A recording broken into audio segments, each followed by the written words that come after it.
Okay, here it's Tuesday. I'm out at the range with some muzzle loaders. Again, these are a little bit different than the last videotape.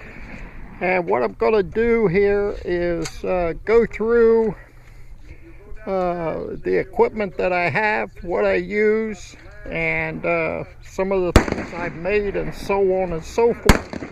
We'll start over here. Got a mallet, and that's for driving the ball starter in, which goes up here like so, and then knocks the round ball and patch in.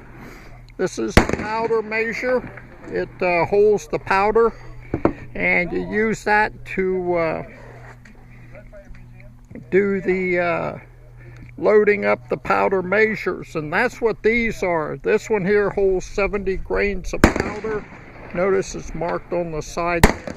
And I've got some more of them I'll show you in a second. Inside this container are some wet patches.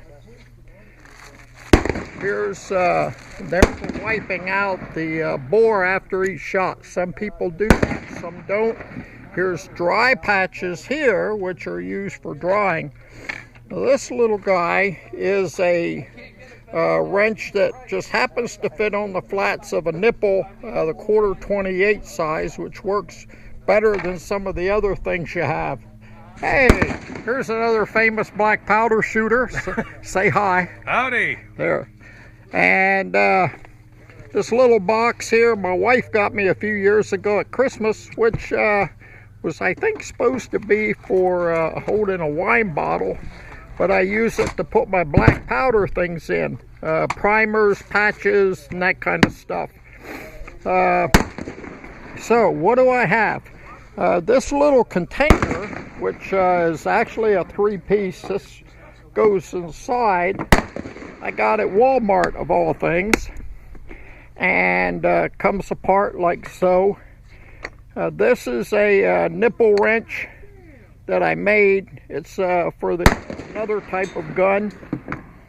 Here's a couple more powder measures, 80 and 90. Here's a tang sight that goes on my slug gun. Keep that in there. Here's a level for checking the sights. This is what's called a decapper. This one was made by a famous gunsmith, Doug Cannell. Even though I don't have any black powder guns, I still use it. Here's another nipple wrench. And here's a pry bar I use for pulling the tabs out so that you can pull the barrel out. I made this one, and which is a little, heavier duty than this one here. As you can see, they're about the same. This one's a little bit bigger, which I made.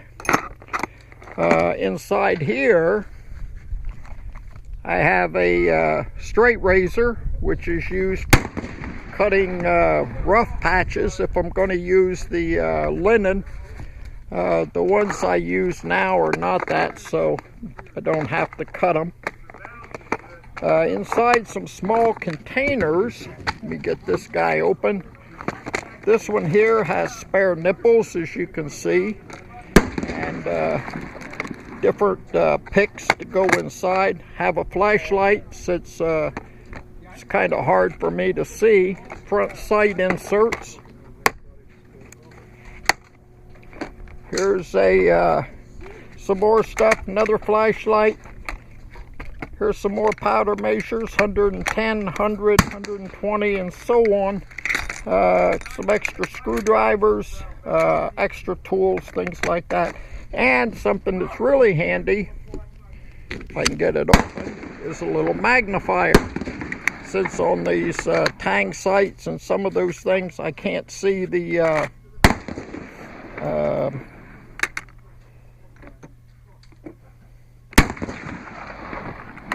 lines, the marks on it, so I use the magnifier.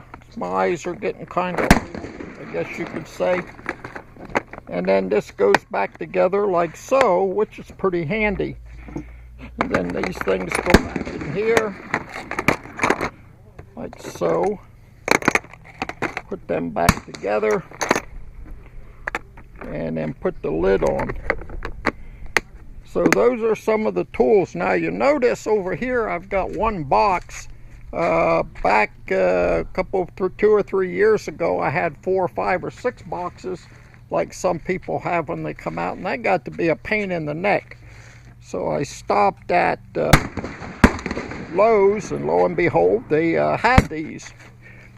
Most everything fits in here, the scope, all that stuff. One thing that I do have is this little guy right here, which is used with a CO2 cartridge, which you can see, which is put over the nipple if you forget to put powder in, and it blows the stuck ball and patch out, which is pretty handy. Got some extra cleaning fluid, some extra tools, things like that.